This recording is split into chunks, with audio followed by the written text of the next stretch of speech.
করে চলে আসি ডিব্রুগড়ে, যে এত ঠান্ডা আর অনুভব করতে পারি, এত রকম ঠান্ডাতে আমরা সময় কাটছে। বন্ধুরা দেখো, বৃষ্টি পড়তেছে, প্রচণ্ড হারে বৃষ্টি পড়তেছে, এবং বৃষ্টির মধ্যে আমরা একটু কাজ করতেছি, শাটারিংয়ের কাজ, নিচে বিল্ডিংয়ের নিচে কাজ করতেছি। তো বন্ধুরা, কি কষ্টের ব্যাপার, ঠান্ডা, এত ঠান্ডা। উদয়পুর, যার জায়গার নাম হচ্ছে উদয়পুরে, আমরা একটা বিল্ডিং কনস্ট্রাকশনের কাজ করতেছি, যেরকম ঠান্ডা আপনারা দেখতেই পাচ্ছেন, এবং ঠান্ডা রয়েছে, প্রচণ্ড ঠান্ডা। তো গাইস, আপনারা দেখতেই পাচ্ছেন যে ঠান্ডার মধ্যে আমরা কাজ করতেছি, এবং এত ঠান্ডা, বৃষ্টি, সারাদিন বৃষ্টি হচ্ছে। তো বন্ধুরা, তো বৃষ্টি, আমরা অনেকটাই বৃষ্টি আজকে, ঠান্ডা ঠান্ডা, প্রচণ্ড ঠান্ডা। ডেইলি দিন বৃষ্টি হয়, কি করব বস, গাইস।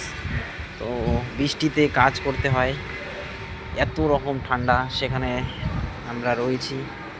তো শাটারিংয়ের কাজ করতেছি। তো গাইস, আপনারা থ্যাংক ইউ।